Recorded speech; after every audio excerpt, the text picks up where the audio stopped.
बड'लेण्ड रादाबाव बयखौबो बरायबाय।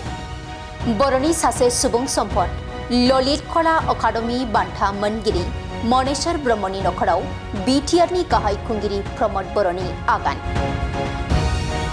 बर'नि सासे रोंगौसार आरिमुगिरि ललित कला अकादमी बान्था मोनगिरि हारि अनफावरि बिजनी बर' बाजार हलिपारा गामिनि थागिबि मनेश्वर ब्रह्मआ थांनाय 22 नभेम्बराव हार्ट एटाक जानानै हरखाबै रुंसारि जायो। 55 बोसोर बैसोआवनो बे बुहुमनिफ्राय जोबथा बिदाय लाबाय बर'नि आगोमा आरिमुगिरि मनेश्वर ब्रह्मआ। बिथांनि रुंसारि जानायाव बर' हारिनि सुफुंख' हायै खहा जाबाय। दिनै बिथांनि दुखुथिया नख'राव दुखुनि समाव बाहागो लाहैदों बिटिआरनि गाहाय खुंगिरि प्रमद बर'आ।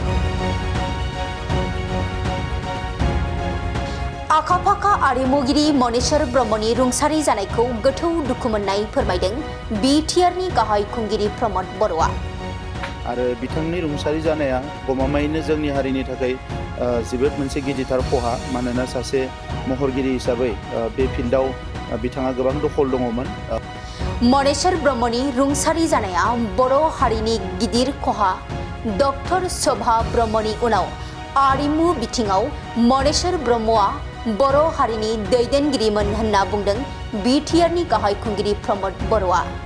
बेजों लोगोसेनो बिटिआरनि गाहाय खुंगिरि प्रमद बर'आ बुंथिदों दि आरिमुगिरि मनेश्वर ब्रह्मनि मुङा जाहाथे अराय जोंनानै थायो, बेनि थाखाय मावनो गोनां हाबाफोरखौबो मावगोन होननानै फोरमायथिबावदों बिटिआरनि गाहाय खुंगिरि प्रमद बर'आ।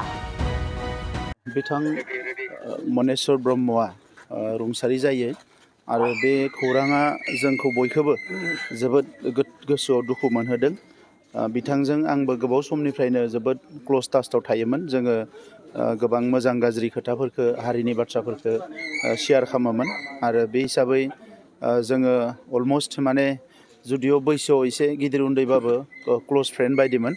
आङो बिथांनि रुंसारि जानायाव जोबोद दुखु मोनदों। मैया फुङावसो बिथाङा जे हस्पिटालाव दङ, बेनिफ्राय मैया मोनायाव जों जिएनआरसिआव थांनाय बाथ्रामोन, नाथाय उनाव खबर फैबाय जे बिथाङा रुंसारि जालांबाय। दा बेनिखायनो आङो मैया फैनो हायैलाय दिनै बिथांनि न'आव फैदों आरो बिथांनि अनजालि बिसि आरो अनजालु बिथांनि फिसाला सानैनोबो आंनि गोथौ गोसोनि दुखु मोननायखौ आं फोरमायदों।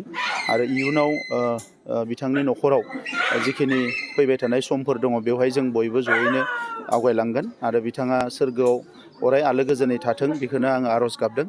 आरो बिथांनि रुंसारि जानाया गमामायैनो जोंनि हारिनि थाखाय जोबोद मोनसे गिदिरथार खहा। मानोना सासे महरगिरि हिसाबै बे फिल्डआव बिथाङा गोबां दखल दङमोन। शोभा ब्रह्म सारनि उनाव बे बिथिङाव बिथाङा सासे गोख्रों सासे दैदेनगिरिमोन जोंनि। दा बे हिसाबै बिथांनि रुंसारि जानाया गमामायैनो जोंनि थाखाय जोबोद खहा जादों। बिथांनि मुङा अराय सम जाहाथे हारियाव जोंनानै थायो, बेनि थाखाय माखासे इनिसियेटिभखौ इयुनाव लानाय जागोन। आङो रायजो राजाफोरखौ लोगो मोननानै मोजां मोनदों। दिनै बिथांनि बाहाय बाहागिजों लोगोसे बयबो रायजो राजाफ्रा बेयाव बाहागो लादों। लोगोसे जों जयैनो जोंनि इएम धनन्जय बसुमतारी, जोंनि एमसिएलए मन्टु बर' आरो जिल्लानि आफादगिरि फनिन बर' जों जयैनो फैदों आरो इयुनावबो जोङो फैगोन।